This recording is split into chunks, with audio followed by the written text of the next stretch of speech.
এখন আছি আমি দিয়াবাড়িতে। এটা হচ্ছে দিয়াবাড়ি আপনার 18 নম্বর সেক্টরের এদিকে।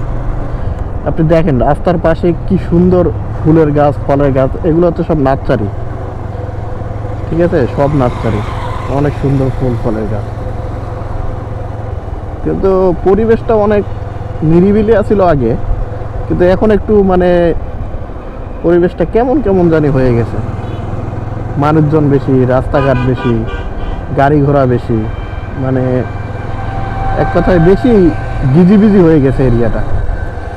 আগে তো এখানে একটা বাজার বসতো বউ বাজার নামে, ওটা তো এখন নেই, এখন উঠে দিয়ে ওই দিকে দিছে।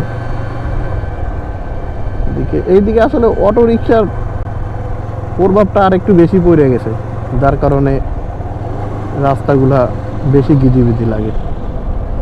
এই যে দেখেন কত সুন্দর ফুলের গাছ, ল্যান্ড গার্ডেন, স্টার নার্সারি, কত সুন্দর সুন্দর ফুলের গাছ সাজানো গোছানো।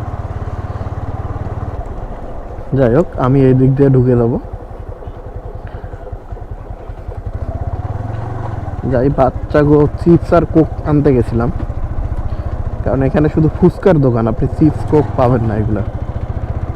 আপনি পরিবেশটা দেখুন, একদম ভিতরে ঢুকলে বোঝা যায় না যে এটা আমি ঢাকার মধ্যে আছি।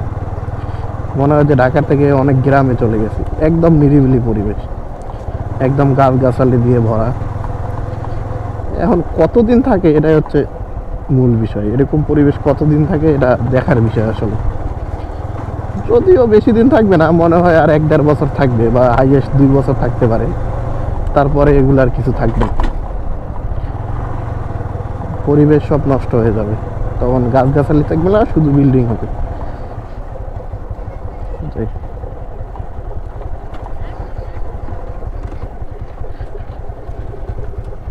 সরো মো, তোমার চেয়ারে বসছে আমি দেয়া।